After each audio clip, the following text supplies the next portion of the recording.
আসসালামু আলাইকুম। সবাইকে স্বাগতম। একটি টপ নিউজ ফিডে ঘুরছে ফেসবুক, ইউটিউবে কিন্তু এটা খুব প্রচার হচ্ছে। সেটা হলো শহীদ শরীফ ওসমান হাদির হত্যাকারী ফয়সালের একটি ভিডিও। সে নাকি দুবাইতে আছে এবং দুবাই থেকে সে বিভিন্ন ধরনের ভিডিও দিচ্ছে। এটা নিয়ে অনেক অ্যানালাইসিস হয়েছে, ফেক চেকারে হয়েছে। তবে অনেকে দাবি করছে ভিডিওটা সত্য। হতেও পারে সত্য, তবে আবার অনেক বর্ণনায় উঠে আসছে যে আহ, ভিডিওটা সত্য ঠিক আছে, কিন্তু তার স্থান যে লোকেশনটা বলছে দুবাই, সেই দুবাইটা জায়গাটা হিসেবে ব্যাকগ্রাউন্ড সাউন্ড, তারপর অন্যান্য বিষয়গুলো নিয়ে এবং ওয়েদারের যে কম্বিনেশন, তার ড্রেস আপ নিয়ে অনেকে সন্দিহান এবং প্রমাণ করতে চেয়েছেন যে উনি আসলে দুবাইতে নয়, হয়তো বা দেশেই আছেন কিংবা ভারতেই আছেন।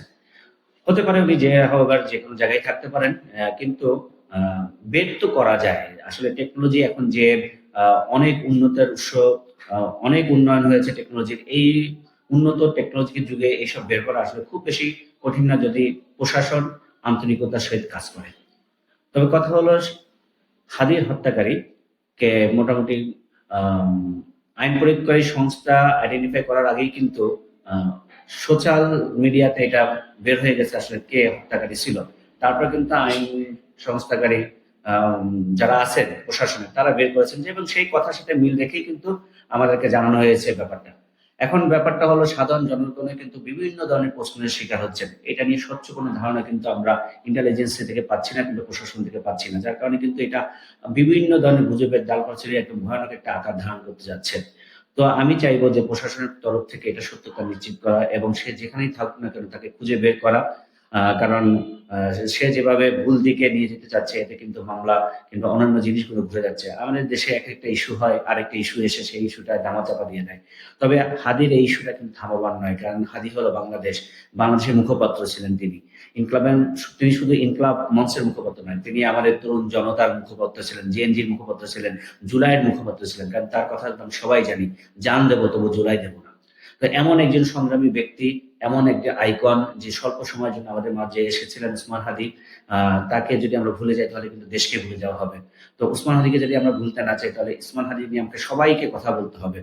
যারাই জুলাইকে সাপোর্ট করেন, যারাই দেশকে ভালোবাসেন, তার সবাইকে কিন্তু এগিয়ে আসতে হবে উসমান হাদির পক্ষে কথা বলার জন্য।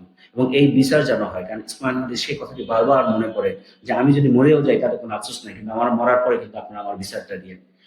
ওসমান হাদির প্রতিটি কথা, প্রতিটি উক্তি এখন এক উক্তি আকারে, বাণী আকারে কিন্তু লিখিত হচ্ছে দেয়ালে দেয়ালে, চ্যারিটি হচ্ছে, মানুষের আসতেছে, ফেসবুক ওয়ালে ঘুরে বেড়াচ্ছে। কারণ তার প্রতিটি কথাই আসলে উদ্ধৃতি দেওয়ার মতো ছিল।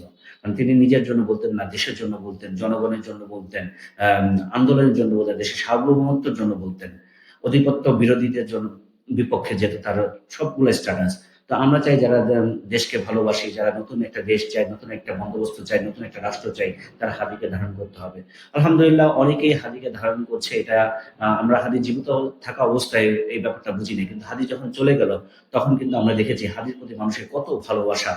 দল মত নির্বিশেষে সবাই কিন্তু হাদির প্রতি একটা অন্যরকম ভালোবাসা দেখাচ্ছে। তো আমরা আশা করবো প্রশাসন খুব দ্রুতই উদ্যোগ নিয়ে হাদির হত্যাকারীকে শনাক্ত করবে। সে যেখানেই থাকুক না কেন তাকে গ্রেপ্তার করবে এবং সঠিক একটা তদন্ত হবে, সঠিক একটা বিচার হবে। এই কারণে যেন বিনা অপরাধী কেউ যেন ফেঁসে না যায় এবং এটা যেন অন্য খাতে না যায়, সেটা আমি করি সবার মতো, আমিও আশা করি। ধন্যবাদ সবাইকে। ভালো থাকুন, সুস্থ থাকুন।